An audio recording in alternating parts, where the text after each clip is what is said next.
Baik, ada kisah di zaman Khilafah Ali radhiyallahu anhu waktu Ali masih jadi raja ya. Beliau pernah, ibu-ibu sekalian, jalan di pemukiman Yahudi.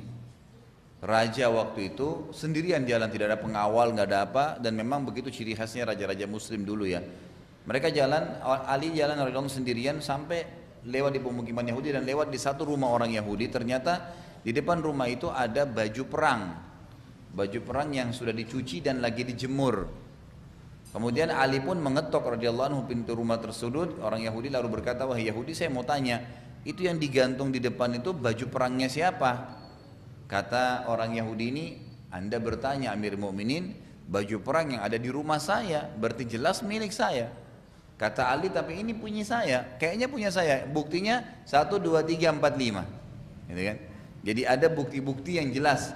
Ini loh tandanya dan seterusnya. Tapi Yahudi ini bilang, seperti jawaban saya Amir Mu'minin, baju perang itu di rumah saya, berarti milik saya. Ini terjadi dialog antara siapa? Raja Muslim sama masyarakat biasa Yahudi, gitu kan, kafir. Ini menandakan keadilan Islam. Dan nanti ada 3 kejadian besar antara Ali dan orang Yahudi ini yang membuat Yahudi ini masuk Islam. Akhirnya ibu-ibu sekalian, pada saat Ali ya dikatakan ini adalah milik saya karena di rumah saya, berkata kepada Yahudi tersebut, ini kejadian pertama yang membuat Yahudi itu syahadat. Dia bilang, kalau begitu, kata Ali ini, kalau begitu kita berhukum kepada pengadilan, disuruh diajak ke pengadilan.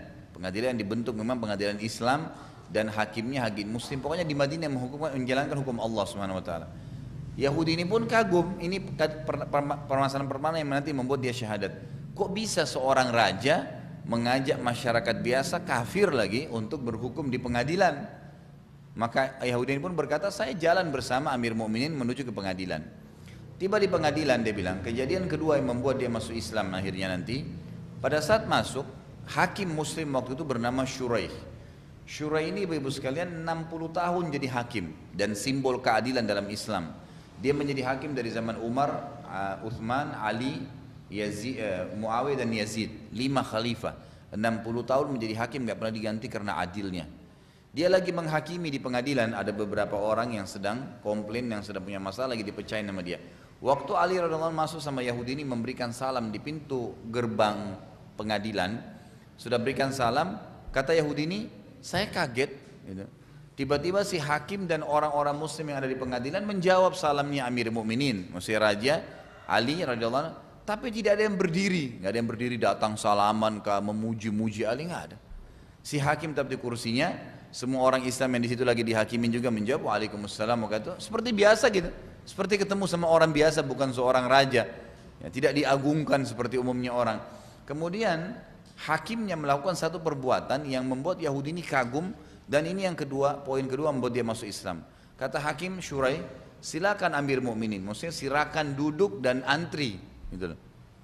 Maka Yahudi ini bilang, Ali pun, Amir Mu'minin pun datang, duduk, menunggu antrian sampai selesai semua orang yang sedang bermasalah sebelumnya.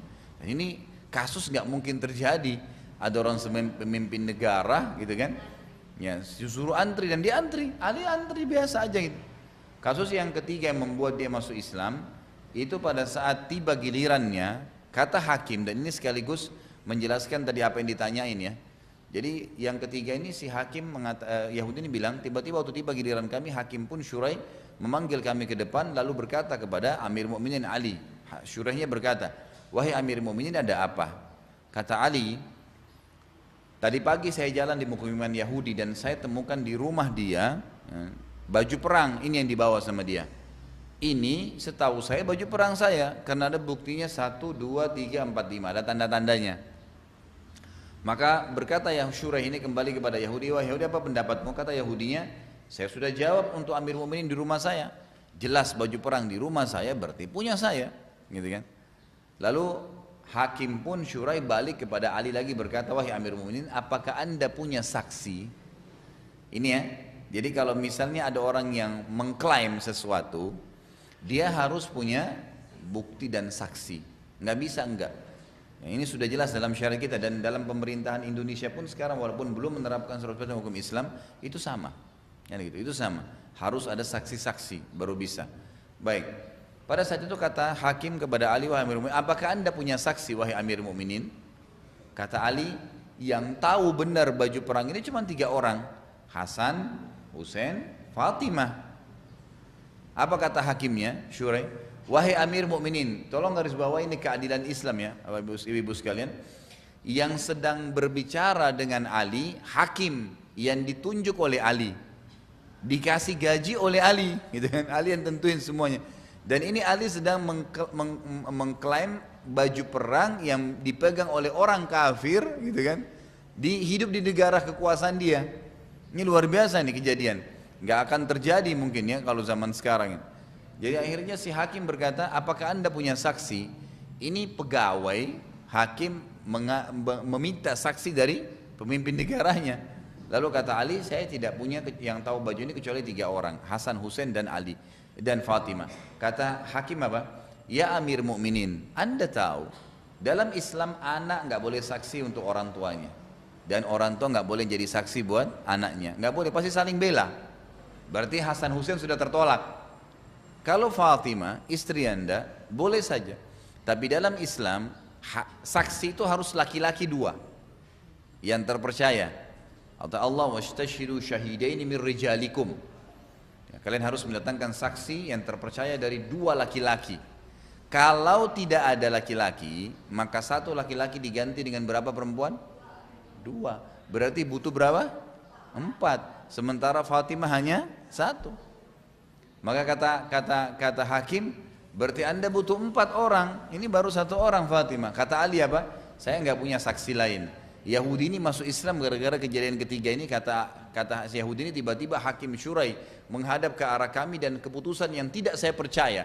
Dia bilang, wahai Amir Mukminin, saya putuskan kalau begitu baju perang itu miliknya Yahudi karena anda nggak punya saksi.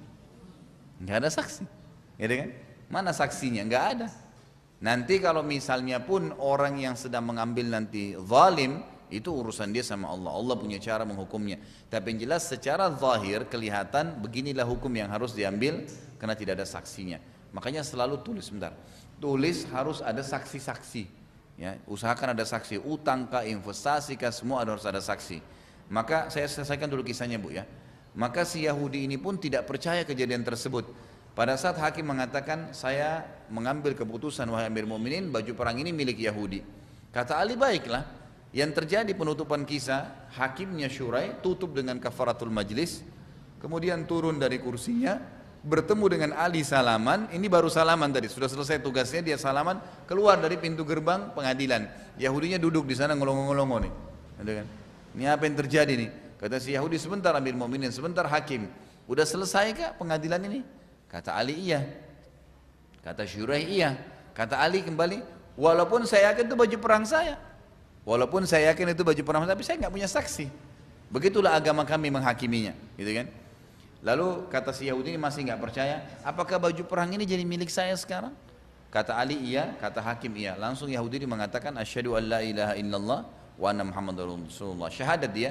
Lalu Ali tanya, kenapa kau syahadat? Dia bilang, demi Allah wahai Amir Mukminin, ini baju perang anda yang saya curi 2 hari lalu. Emang benar saya curi baju ini, dia ngakuin.